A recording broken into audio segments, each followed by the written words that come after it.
I don't think you know where to podcast if you didn't flap your mouth so much. Yes, I think you're stupid.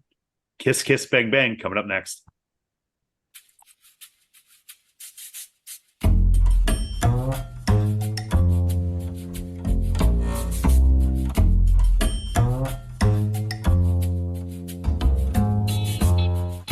Haven't Seen It with Tim Sestito and Tommy Tevenet.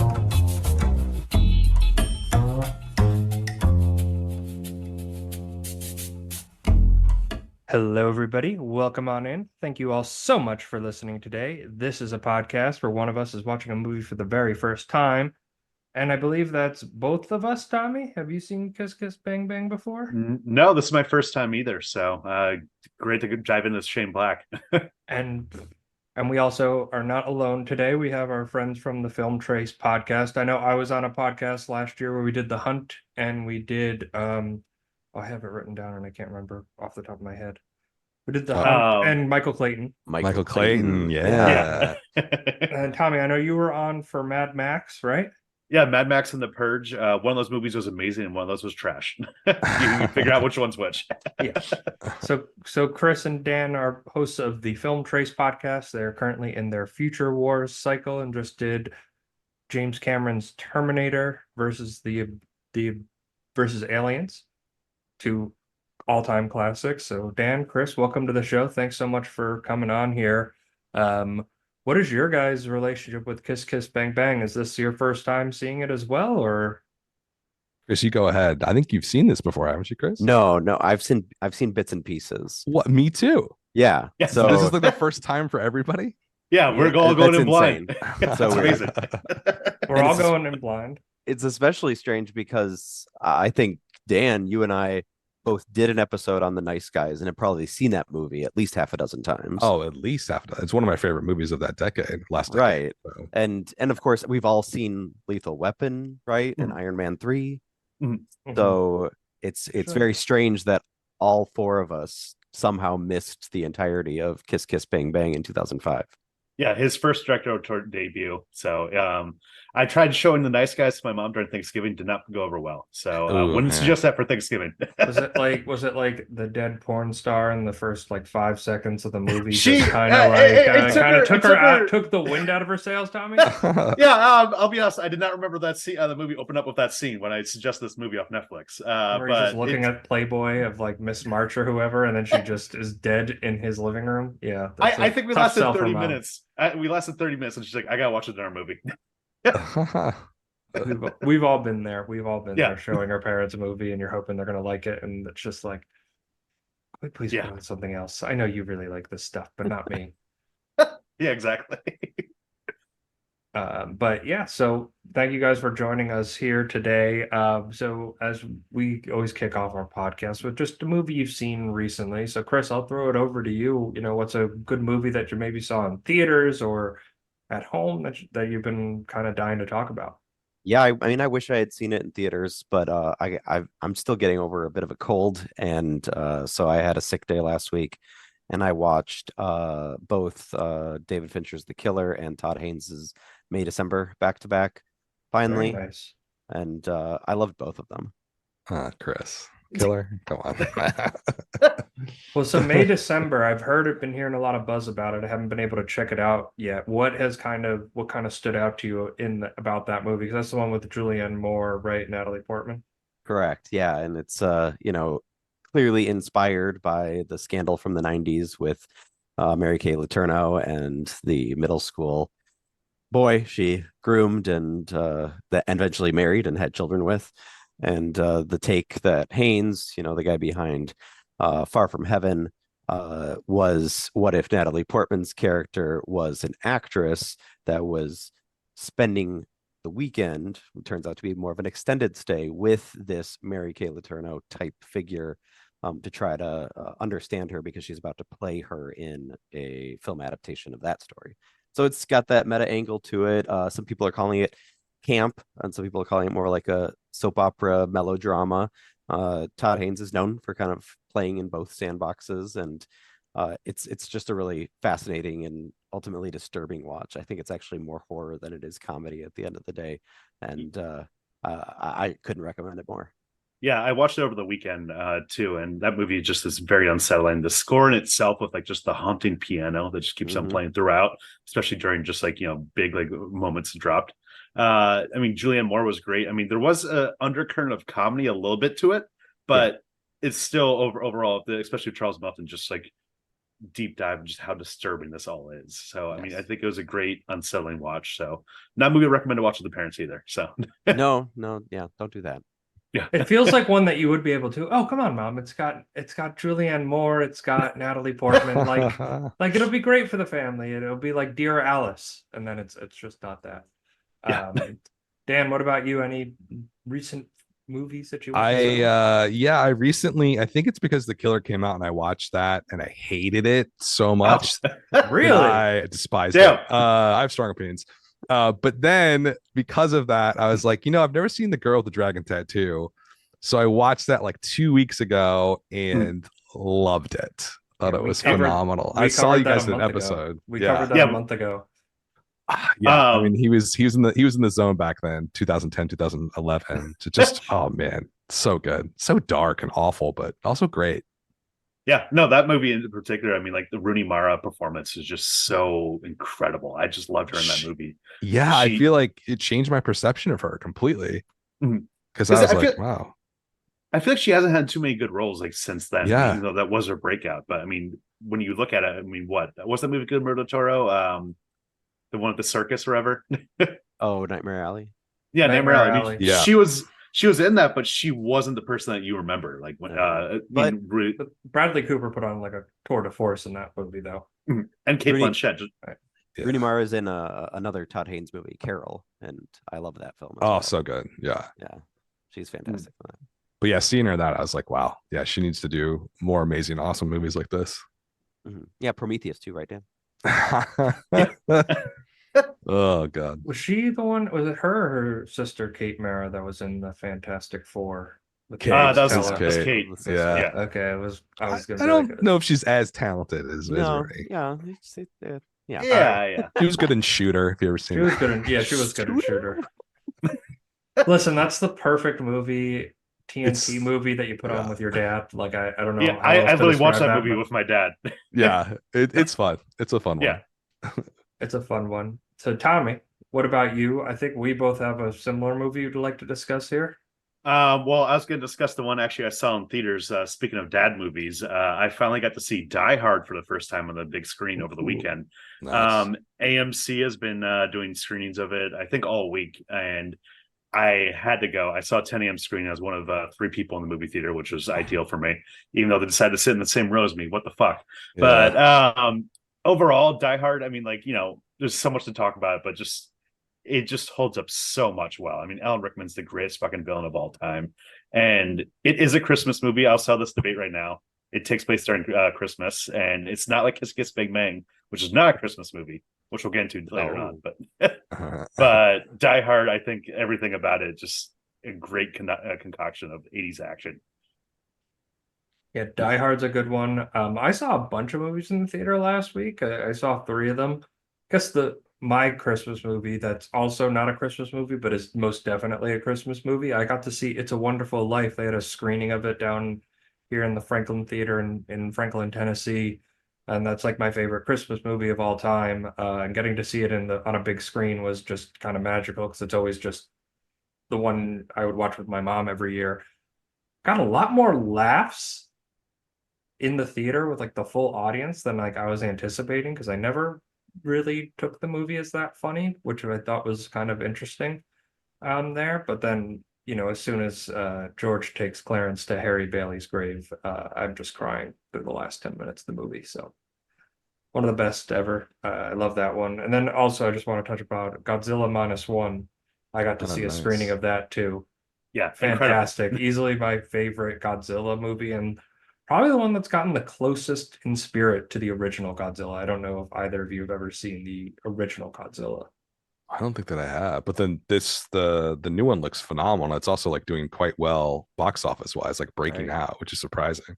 Yeah, and it's fully in Japanese, but it tells like a really good human story while making Godzilla like vicious and terrifying. and it's not campy at all. And it's just really well acted and clearly on a small budget, but they make it work for it, and it's a great movie. Like It's crazy. I mean, I saw it too. It's crazy that the Godzilla franchise now has two different tones completely. Like, the American movies. We just saw the trailer for Godzilla, XCOM now at this point, and that looks like a movie I'm probably gonna watch a few beers deep with Timmy or something else. It just can't be bullshit. Just like, oh, let me just watch the gorilla punch the fucking giant lizard. Let me see that again. I didn't see that enough last time, so give me another little bit of that. And then this one, Godzilla minus one, is just like a deep personal work about Japan's post-war trauma. So it's just kind of funny, the two opposite ends you see of the Godzilla franchise right here. Yeah, and it is that. It's like, it's very funny because like I feel I've seen a couple of the Godzillas, like the old Japanese ones, and then like the American ones in like the mid 2000s. Like they tried to make it like kind of serious with the guy who directed Rogue One. What's his name? Gareth Edwards. Gareth Edwards, the Gareth Edwards one. But like they were ultimately like boring movies, like the one with Bryan Cranston, like that. And then like the old, after the original Godzilla, the rest of them are like campy movies with a bunch of monsters and dudes in rubber suits like punching each other. But that original Godzilla is like has like a really beautiful tone to it, and just like the message of him being a metaphor for the atomic bomb dropping in Japan, um, being there. And like this is the only other Godzilla movie I've ever seen that can actually get to that kind of tonal level. And it does it differently. It's not like they're the same movie or anything, but just kind of bring that inference and tone to the movie. And just like the effects were fantastic. Godzilla looked great. Highly recommend it to anybody who has not seen it. I also saw Napoleon and I didn't care for it, but that's another story. That's our story. We don't need to bog that down because we got to watch a very fun movie here in Kiss Kiss Bang Bang.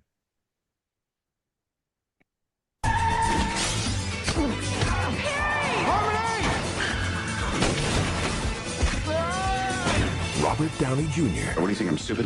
Val Kilmer. Yes, I think you're stupid. Kiss Kiss Bang. Yeah, so the only TV trailer they had online cuts out the last word of Kiss Kiss Bang Bang, but I felt like that would suffice the job for us. So this is Shane Black. This is his directorial debut. He had been a writer for a very long time, wrote a lot of classics, such as Lethal Weapon that we were discussing before. And I feel like, as we were mentioning before, The Nice Guys, like as soon as this movie started, it was like, okay, I'm seeing the Shane Black, his interests in storytelling and what he likes to tell, a murder mystery in the state of California. Like he loves that. So for you all, kind of Chris, Dan, what is your guys' relationship with Shane Black in terms of his movies that he's written and that he's directed, and how did this one maybe compare to those expectations going into it, being one of his first, movies that he directed as well as wrote? I mean, for me, I didn't really know that much about Shane Black until I saw The Nice Guys. I just didn't have a sort of history with them or know them all that well. Obviously, I saw Lethal Weapon and really liked it and still like it. But I have to say that like I saw movies that he wrote that I didn't love. Last Boy Scout, didn't love it. Long Kiss Goodnight, saw that when I was a teenager, I think. Also didn't like that. And then Iron Man 3, definitely didn't like all that much. So for me, it was sort of like that's why I always was sort of maybe avoiding this movie, because it did always have this sort of cult cachet to it. Like when it came out, it was well received. And I heard really good things about it, but it just, for every reason, I kept avoiding it. But after Nice Guys, the interest got more and more. And when you guys were asking about a movie, I was like, yeah, we got to do this one. Because I got to sit down and watch the thing on the whole way through. And yeah, it's definitely Shane Black through and through. Like this is him diving into the deep end of his own psyche and style. And so it's a very interesting movie, but yeah, it's, Nice Guys is one of my favorite movies. It's a little strange humor, which you can definitely pick up in Kiss Kiss Bang Bang. But ultimately, yeah, he's a really fascinating guy, and his history is so fascinating too. He's a really kind of layered Hollywood guy who's had a long career so far. Yeah, and I preferred The Nice Guys over Kiss Kiss Bang Bang, not to even take away from this movie in particular, but this felt like the prototype for The Nice Guys, if you will. Yeah. Like like you could see the DNA and the building blocks of what that movie would ultimately become, which I think is his best movie that he's directed and written together. Um, there, Tommy, for you, what did you kind of take away from this? Having Val Kilmer, Robert Downey Jr., and this is one of Robert Downey Jr.'s first like return to Hollywood moments for him. Yeah, this is like a real comeback for Downey Jr. I mean, he credited this movie as being his calling card for Iron Man, and one of the reasons why he got casted in that role. I mean, like, I think Robert Downey Jr. around the time was probably like just coming off like the whole drug addiction thing and be like, hey, I'm sober. Like, don't fucking like take me seriously now. I'm actually a good actor. I think that this movie was just a fun little romp. I mean, you could definitely feel the budget. I feel like in some places, this definitely felt a little like mid-tier budget, which we don't really see that much very often anymore, which is disappointing. But this movie's more about the chemistry between Downey Jr. and Val Kilmer, which is hilarious throughout, instead of big action set pieces over and over and over again. So I think it's a good mix. Yeah, for me, like my big takeaway was just kind of seeing that mature Val Kilmer, and unfortunately with him with his like he's always been just a terrific performer. I mean, Tombstone, I mean, my God, like talk about an iconic performance. Um, and then this is kind of him, in that 40s age. And then, unfortunately, he's had throat cancer and lost his ability to speak. And I don't know if either of you had seen the Amazon, I think it was on Amazon documentary that he and his son filmed out, like talking, like with him talking about his career and then like the issues with the throat cancer and stuff. And it's like it's a shame that like we're only gonna really get him again. Like the last time we'll probably get him is like Top Gun Maverick, which was just like a nice little cameo appearance more than anything.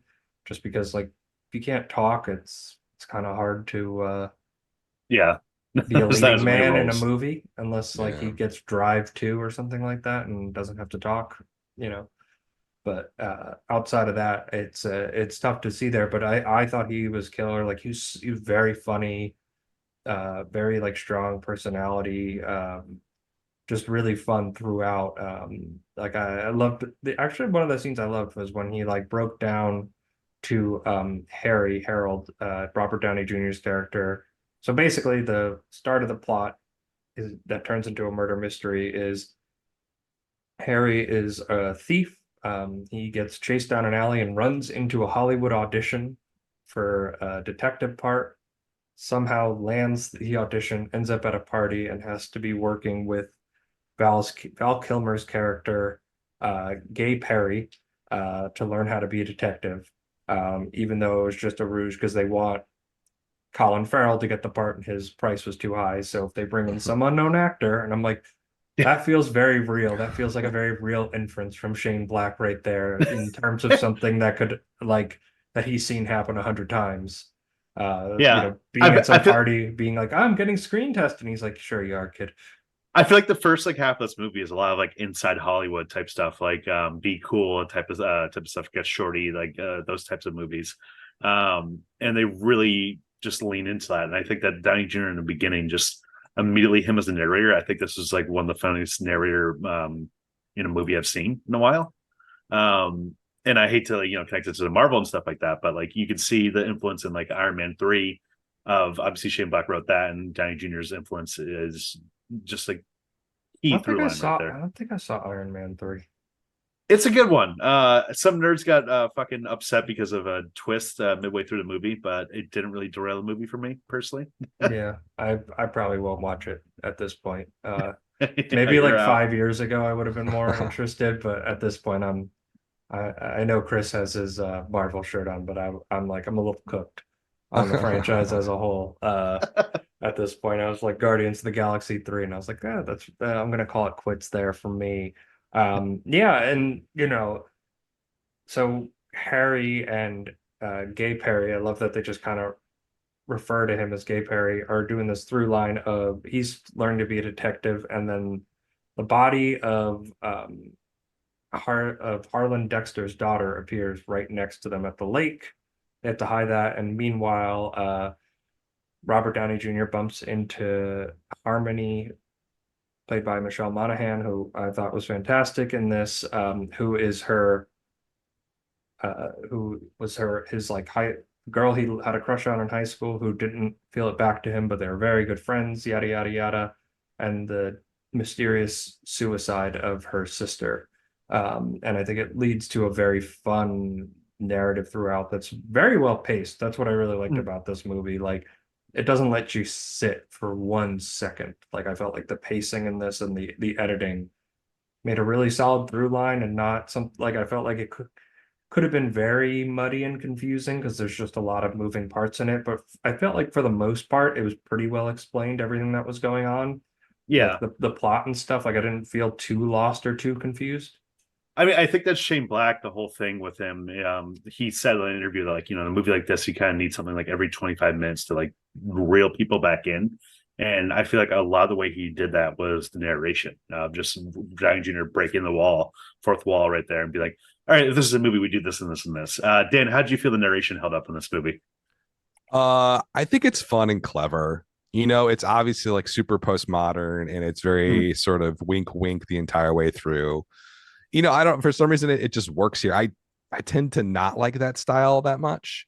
It was really, and some people would say this came out in 2005, so it's kind of at that the end point of like that postmodern filmmaking stuff you would have seen in the 90s with Tarantino and all that.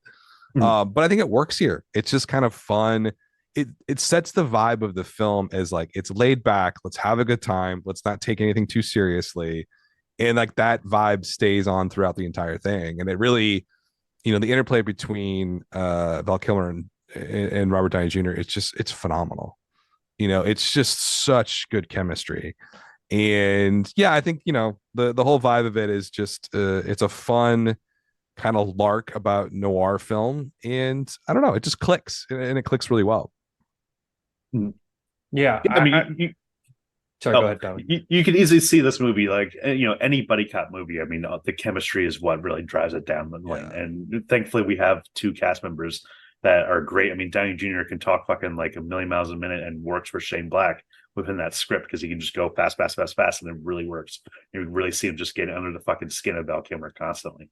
I mean, we've seen like terrible buddy cop movies. I mean, like, was that one of Harrison Ford and Josh Hartnett? Hollywood Homicide. Hollywood Homicide. One of Harrison Ford. The thing about Harrison Ford, he's like arguably the most iconic movie star of the past 50 years. But like, if he's in a movie that he doesn't give a shit about, it shows in his performance. And I feel like that's like epitomized in Hollywood Homicide. But funny enough, they actually, Warner Brothers, when they decided to make this movie, they said to Joel Silver, who ended up producing this, he said, "We'll give you a larger budget if Harrison Ford was to play the detective, the Val Kilmer role." And thank God Harrison Ford was not in this movie, because I feel like it would have been another version of him just not giving a fuck whatsoever. Maybe not. I feel like Harrison Ford's always kind of with it. And I was mentioning to you guys before, I listened to like the Conan O'Brien interview with Harrison Ford like recently. Like, he's still pretty sharp. I think it just depends on the director and maybe the respect he would have for the director. And just given Shane Black's like writing history and like having something like Lethal Weapon under his belt, like, I could see him coming in from like a place of respect with that, in terms of that. But I honestly can't picture anybody but Val Kilmer playing Gay Perry. And I don't know how well 2005 Harrison Ford would have taken playing a character called Gay Perry. Yeah, maybe not. I mean, I think this is a good time to deep dive into like Shane Black's career up until this point. So like we said, like, he wrote Lethal Weapon, he wrote The Monster Squad, two amazing movies. He ended up writing like Lethal Weapon 2, Last Boy Scout, Last Action Hero. And then he did Long Kiss Goodnight, a movie of Gina Davis and Samuel Jackson. That I'd never seen it, but the reception at the time was kind of muddled. It didn't really do too great at the box office. And this was in 1996, and pretty much Shane Black decided, like, all right, I just want to be anonymous for a little bit, take a little bit of break. He tries, like, I need to do something other outside the action genre. So he originally wrote this movie as like a comedy, or like romantic comedy. And he's like, fuck it, I just need to have some action elements in this and to Kiss Kiss Bang Bang. And by the time he started trying to sell the script for Kiss Kiss Bang Bang, which is probably like 2003, 2002, he was out of the game for so long in terms of Hollywood years, 4 or 5 years. That might as well be fucking 15, 20 years in Hollywood. You might as well be dead. Yeah, exactly. So like he'd go into these like meeting rooms where people would just like not like give a shit about the script whatsoever, be very clear they weren't reading the script, and no one was really caring. People were passing, and people didn't like the fact that the lead character was gay. This is 2005, 2003, not as progressive as now. So it wasn't until Joe Silver pretty much he hit him up and was just like, hey, Joe Silver, you've done a lot of my movies. Would you want to do this? And that's how I got the fur line. Because at the time, I mean, like, it's just insane how much juice this guy had and how quickly that just goes away in Hollywood. But, Kiss Kiss Bang Bang ended up just being just like a through line. I mean, Warner Brothers, they gave him $15 million. And for Warner Brothers, that was nothing. And thank God Shane Black got to direct it, because I think that he was at a point in his career where he was tired of seeing his scripts getting like mishandled by fucking Rennie Harlins of the world and like all these shitty B tier directors. So he's like, all right, I think I can take the reins on this one. And I think, what do you think, Dan, about his directing style for his directorial debut? I mean, yeah, I think the directing here, it doesn't, I don't know. I don't notice it that much is really what it comes down to. It seemed pretty straightforward to me. Obviously he was super seasoned, right? And like I came across this New York Magazine article that was written right before The Last Boy Scout came out, and it was insane how hot he was, because there's a story in here about like he writes the Last Boy Scout script and essentially presents it to whoever, like Warner Brothers, and then within like 2 days it's sold for 1.75 million with like multiple studios like for a script, which just doesn't exist anymore. And so like he's obviously super seasoned in that sense and like knows his way around movies and script writing. I thought the direction was decent. It just, nothing really stood out to me as like, oh, this is really fascinating. The cinematography was, I think, inspired by 16 Noir, and you can kind of tell that. But I don't know. Did you guys see it as, hey, this is Shane Black's style, or did it seem a little bit more raw than that? It felt kind of raw. In some ways, it felt like it was kind of like shot like a TV show. I mean, he did Kiss Kiss Bang Bang, and it wasn't until 8 years later that he did Iron Man 3. That was his next movie he directed. And obviously that's a whole different level up going to the whole Marvel machine. But even then he was able to retain his personality in a way a lot of Marvel directors have not, like, whatsoever, other than maybe Sam Raimi. But here I think it's more so almost like the Kevin Smith style, just like point and shoot and just fucking say the lines. I think where it comes through is I think this movie has like a manic energy to it almost, where the movie just kind of like it's jittery. It kind of takes you all over the place. You're kind of on the edge of your seat, but the characters are kind of like Harry's dumb, like he's a dumb guy. Like, right, like it's not like these people aren't super clever except for maybe Gay Perry, but nobody else is super like sharp or sharp-witted. But I think he manages to like keep the manic energy there and not lose the audience from what's going on in the movie. And I think like in the hands of a lesser filmmaker or a lesser director, that might be the case. Yeah. No, I mean, like, it's a good point, because it does visually. I don't think like there's anything like the clear cuts being like this is a Shane Black film, but in terms of just like keeping it at bay in a script like this, like I could see why he was just like, I want to shoot this one, like this one's for me to shoot, because it's just like it's his words. It's he based it off of Bodies Are Where You Find Them, assuming it's a short story, and like didn't want some hack to make it like a bad movie that would have, just because it would have gotten a bigger budget and maybe a bigger star, in the film.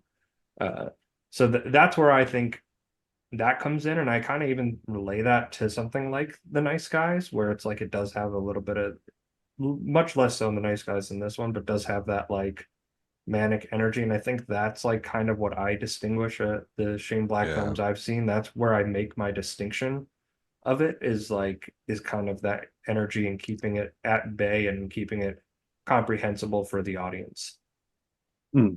Yeah. There is one point where like the mystery to this movie didn't really hook me, to be honest. Yeah. I felt this movie was more about vibes than it was about any central mystery or anything. Like, Lethal Weapon's a movie that has like such a fucking amazing antagonist in Gary Busey, and even Lethal Weapon 2 with the diplomatic immunity guy. But this movie, I think, is more so just about it's almost like a hangout movie in a weird way, and kind of just interplaying between the two characters. And the scenes that I take away the most of are just the ones of just like them just fucking around with each other, calling each other fucking idiots, or just like, what's the definition of an idiot? It's like you. He's like, what was no, you need to go look it up so you can understand what it is, idiot. And then like it just like flips that little conventional line on the head. Or when they're doing the hostage, not the hostage scene, where they're interrogating the guy behind the cars at the nursing home facility, and then Robert Downey Jr. he's like going on his whole spiel, and he like spins the gun with the Russian roulette style, pulls the trigger and kills the guy. And then him and Val Kilmer are going back and forth, which is hilarious. He's like, it was only an 8% chance. He's like, 8%. Stop doing math. Stop doing math. Like I love that. I love that little scene there too. Like I feel like that's like the heart of this movie that kind of carries it forward more so than the mystery of the movie. Yeah, it's so convoluted. It's like a traditional noir where it's like you have no idea who's like screwing over who and why. And you're right, it doesn't really matter at the end of the day because it is a hangout vibe movie. It's just Downey Jr. and Val Kilmer going back and forth, kind of that is Shane Black style, the ping pong dialogue back and forth fast. Everybody's super clever. Yeah, it definitely is a vibe film, and I think that's the one thing that seeing it for the first time, having seen clips before, you kind of pick up on that, but when you see the whole thing all the way through, it's like, oh yeah, I get this. It is definitely the proto Nice Guys. It just has the same feeling to it. The Nice Guys feels like in a way of him leveling up more as a director. I mean, that has more. I mean, granted, that has a bigger budget, but it also just has a little more of a style in terms of just outside the script. Whereas the script is the driving engine of this movie and the chemistry, rather than directing. Directing's like, oh, it's okay. So let me ask you this, because I like to ask this any murder mystery movie, and obviously we've kind of emphasized it didn't really hook you. Were you guys able to deduce who the killer or the culprit might be behind the crime? Behind the murder of the daughter? Like, did you guys get that sense, like once they had that broadcast on the TV, that it was the daughter of the guy with the party? I'm so bad at remembering characters' names. No, I definitely was. I mean, was not. No idea. It's zero clue. Really? I mean, it's bad that like I just finished this movie like what, 2 hours ago maybe. I don't even remember like how they found out that the guy was the killer. Yeah, it's not. That wasn't really what stuck. It's definitely not what sticks there. I like to ask it because it's one of those where it's like Corbin Burnson plays the killer, but like the only emphasis on it is like a pause frame narration being like, oh, I hate when these scenes are in our movies here, where we're pausing on this, kind of obscure character. Obviously, it's going to come back just like the chef in The Hunt for Red October, right? And then it like moves forward. But that's all the character we see of Harlan Dexter until like the last 20 minutes of the movie. Like we don't see him again at all. And it's like it kind of takes away from that like murder mystery angle of things, where it's like that's the plot, but it's not the point. Exactly. Like his character didn't even like stick. I mean, like I barely remember like the end of the movie other than just like it happening and Weber is fine. And then I remember the end credits part was pretty funny. But I mean, I think one person that did stick from this movie, and other than Robert Johnny Jr. and Val Kilmer, we don't really touch upon her. Michelle Monaghan was Harmony. Yeah, she was great in this movie. She was hilarious. She was charming, witty. I mean, like she was really like a good like romantic foil between her and Downey Jr. I think that you can see why Shane Black thought this movie first was just like a rom-com, because you could just see the rom-com of just them just going back and forth over and over and over again. Like, I'd love to see more of that in that movie almost. Yeah, I like the fake out where they have their first introduction and then he wakes up in the bed. And then it's like the friend that he goes home with instead of her. And then it has that nice resolution when he's like, yeah, I quit on things halfway through. It's like, yeah, like when I was hitting on you and then I just took your easier friend home with me. Like like he just straight up says that. Yeah. It's like, Dan, so Dan, how'd you feel about Michelle Monaghan in this movie? Oh, she's phenomenal. And like, here's the thing about her is that you see her around, right? She's been on a lot of stuff over the last, 15 years or so. And, it's one of those things where you see an actor who you've seen other things where she's not necessarily as good or was not given a good part. And then when you see her here in a part that's kind of feels like it's almost written for her, like the right style, the right cadence, and the language, and she plays it pretty perfectly. I'm like, man, she needs to be in more stuff like this. Like, what happened? It sucks. I mean, I'm looking right now at like her previous roles, and like, she pretty much just became like cast off. She was like, Tom Cruise's wife in the Mission Impossible 3 and 4 and 5, which I barely remember her in those movies outside of 3. Really, I mean, it's kind of just like, I think this role of just being like, the wife, and there's a reason why she was not in the most recent Mission Impossible, because like, I don't think people care if we take this character out. So yeah, I mean, she apparently was in the first season of True Detective, which I haven't seen, but that's she's right. Great in that. She's great. She plays Woody Harrelson's wife. Yeah, she's really good. But yeah, there's something about this character though. It's like playful, kind of a little bit of femme fatale going on, where it's just playful right and flirty, and it kind of like you see the attraction that Harry has to Harmony. Like you get it almost instantly. You wish that she had like a run of just so many other rom-coms like after this. I mean, she was in Maid of Honor. She was like the lead in that with Patrick Dempsey, but I mean, I don't think that's a movie that anyone really remembers. And has a 16% Rotten Tomatoes, so I think there's a reason for that.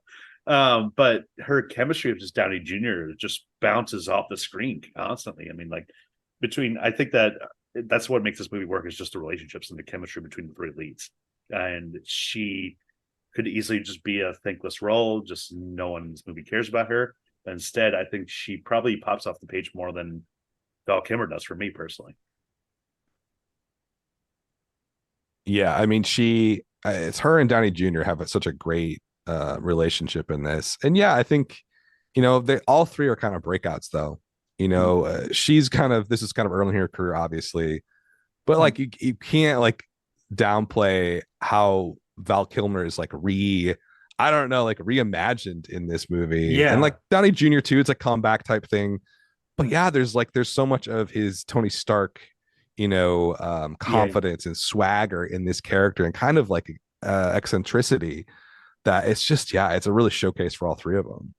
Yeah, you can see how he went from this right to Iron Man and Tony Stark 3 years later, and you can see the similarities in the performance. I think with the discussion on Michelle Monaghan, this is a good transition into who is our star of the movie, My Lord. I am a star. I'm a star, I'm a star, I'm a star. I am a big, bright, shining star. So for everybody, who is everybody's favorite performance? Who is the star of the show? And as we kind of discussed, it's a 3-headed monster, and I think all 3 parts have an even say in this. So Dan, for you, like, who's your favorite performance in Kiss Kiss Bang Bang? I do like them all, but I have to say Val Kilmer, just because this reminds me of his zaniness that he had in like Real Genius, which is one of my favorite movies. And I don't know, the way that he delivers some of these lines, like the math line, like "Who taught you math?" or whatever it was, or "I'm not a mechanic." It's like these really throwaway little riffs. Yeah, exactly. And he just is so deadpan, and his jerkiness in general, just, I don't know, it works so well for me. And I think it's, Downey Jr. is doing amazing. It's good, but it's a little bit easier to be the off the wall kind of loose cannon. It's harder to play the straight man in terms of just like the comedic role. And he just, I don't know, he nails it for me. So I'm gonna say Val Kilmer. I'm gonna have to agree with you here. I really love Val Kilmer in this. Just that straight man persona, and like for me, my favorite Val Kilmer performance is Tombstone as Doc Holliday, where he's not the straight man in that. And Yeah. like I kind of associate him with that. Like obviously there's Iceman, but I think that's like it's a different kind of movie, versus like a Tombstone versus this, and just it's like as you said, it's like a reimagining of like who Val Kilmer can be, and just showing like like how dynamic of a performer he can be, and like the different Yeah. ranges he can have. Like I've never seen Real Geniuses before, but now that you say that's like a similar performance and kind of getting into the zaniness of Val Kilmer as an actor makes me want to like go check it out and watch it this week. It's a classic, absolute classic. Yeah, I haven't seen that one either, and I haven't seen Tombstone, so we'll have to cover that at a certain point. You haven't seen Tombstone? We tried watching it once in our friend's basement, and it was 10 o'clock at night. I was pretty drunk at that point, and I passed out. So, put in the I haven't seen column. This is an audio podcast, but Timmy's just giving me a dirty glare. Very dirty glare. Very, very dirty glare. I mean, if it gives me an excuse to watch Tombstone, I mean, I'll take it. Yeah, exactly. So I'm gonna zag here. I'm gonna go with Robert Downey Jr. I mean, I think that he gave just a very, very entertaining performance right here. I mean, he made narration, which in a movie can very often just be boring or just like, oh fuck it, why do we have this? Into a very like witty and hilarious thing, and his whole entire chemistry of all three of the leads right here, him and Val Kilmer and Michelle Monaghan, just was incredible. And like we've been saying throughout, you could see why he got Iron Man off this, because it's very kind of similar role, but it's really just a star case role and a breakout role for him, and showing, hey, I can be sober and lead a movie, and we're all grateful for it that he ended up, going down that path. Yeah, we got Iron Man because of it, and the movie industry changed because of that casting decision, because it's another one of those roles where you couldn't really see anybody else being that actor specifically. Are you ready, comedy partner? Waka waka. All right, so would Kiss Kiss Bang Bang, this R-rated raunchy movie where they had to apologize to everybody in the Midwest for their use of the word fuck at the end of the movie, work as a Muppet adaptation?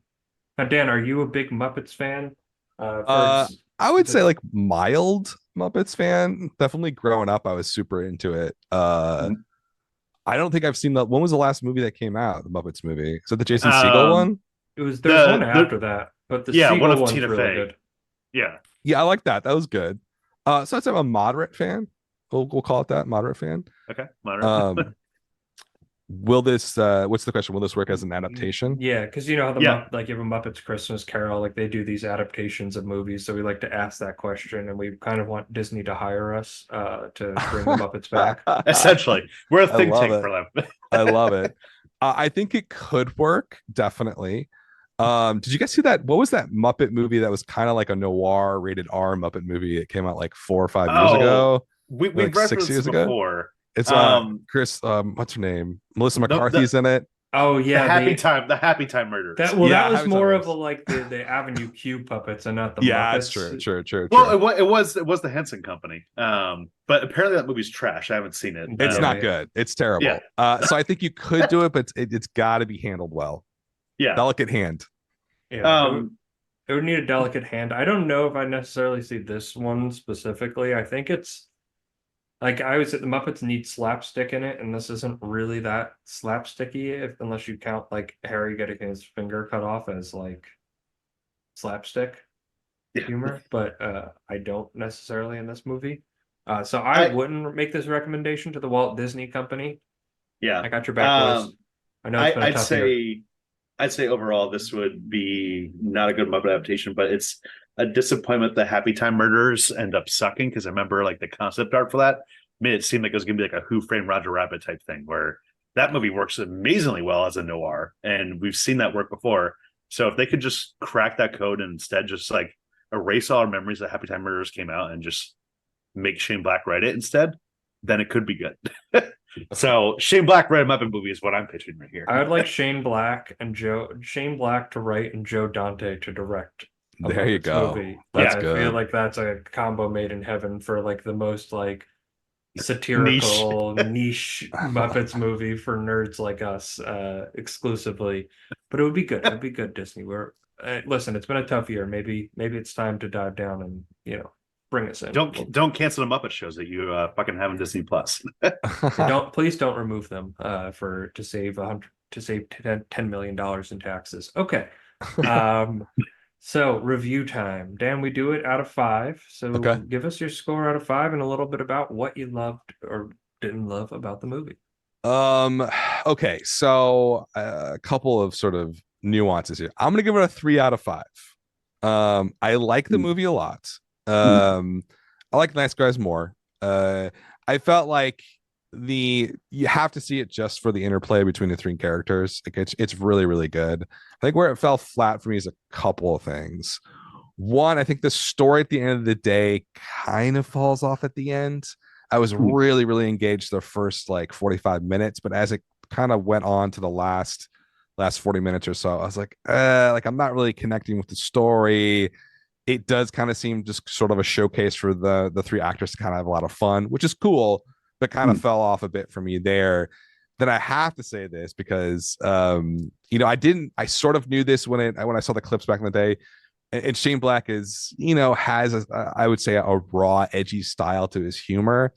I would say a lot of the humor has not aged super well. It's like a little kind of like, there's a couple things I'm like, you can't say that. There's a lot of stuff you really couldn't say these days. Which is neither here nor there. That's not like an open criticism. You could say them. You just wouldn't get a film produced with them being said. Yeah, exactly. There's 2 different things. You'd only be making a film for the Daily Wire at that point. Yeah, exactly. So I think that those things kind of like lessened it for me. So maybe like I'm gonna revise. I'm gonna say 3.5 out of 5 if I can do that. Because there's like a little bit that like I want to hold back on. Nice Guys to me is like a 4.99 out of 5. Yeah, you only get one revision on your score, but and one mulligan. Well, you get one mulligan, and that's it. Tommy, what about you? So I'm gonna echo Dan's sentiments. I think 3.5 is the movie right here for me. I think that the chemistry bounces off the screen for all 3 actors. And like you said, it's a very like star-case show, especially for Downey Jr. But I think everything about the central mystery, I think the whole entire plot didn't really grasp me. I mean, I watched this movie in parts, to be honest. I watched the first half, like the first hour last night, second hour this night, just because of how my schedule worked out. Timmy is again giving me a dirty stare. But yeah, I mean, like literally the first half was what was amazing about this movie. I would have just loved to see the non-action elements of this over and over again. And once Shane Black was like, oh, I guess I have to write a Shane Black movie. That's where it kind of started to fall apart a little bit for me. So still fun overall, enjoyable hangout movie. Just could have been better action. I'm gonna go 3 out of 5. Like definitely would it would be something I would recommend watching. I think the chemistry, the dialogue, the non-action scenes aren't there, but then you kind of think Shane Black, you think action, and it's really non-standoffish, and then like the plot and the mystery and the intrigue just like doesn't really hook you. And like I know I asked that question, I like asking that question, but it was like I'm looking at the page on Wikipedia, so I can answer all these questions that nobody else could, and it kind of proved my point there. And that it felt like if maybe the action was better shot, or if the mystery itself was more intriguing, like this movie would be on another level. But I feel like he ultimately hit that high point when he made The Nice Guys, and this is just kind of like the first try at that there. So 3 for me, 3.5 out of 5 for Tommy, 3.5 out of 5 for Dan. So I know we lost Chris. He had some technical issues, had to drop off, but we thank him, and both you and him, for your time to being on here. Film Trace, I know you guys are available Apple, Spotify, kind of wherever you get your podcast. Are you YouTube, or are you still audio only? Yeah, we do YouTube. We do audio only on YouTube. It's actually our biggest audience, so it's check us out on YouTube. Yeah, We might have to start putting these up on YouTube then as well. So yeah, thanks for hopping up. Anything you want to plug, promote before where people can maybe find you on social? Thanks for having us on. And so we're in our Future Wars cycle, 8 episodes. It's coming to a close here in the next few weeks. The next episode we're going to post is the Omega Man and Zardoz. I don't know if you guys ever seen Zardoz from 1974. Sean Connery is in like a Speedo. Oh, yeah, that's the Speedo thing, the red suit thing. That's I've seen the trailer for it. I've seen the image. It is amazingly crazy. So you get a chance to watch that too. But yeah, we'll be posting that here in the next couple of weeks. But yeah, appreciate you guys having us on. Looking forward to that episode. Tommy, want to let the people know where they can find us? Yeah, so thank you guys so much for listening. You can follow us on Apple, Spotify, wherever you get your podcasts, and we're on social media at CNETPod. That's Twitter, Instagram, TikTok, occasionally Threads, which I'm still going to plug here and here. Timmy again is giving me a dirty stare like he does every week when I mention Threads. James Gunn's on Threads, but no one else is apparently.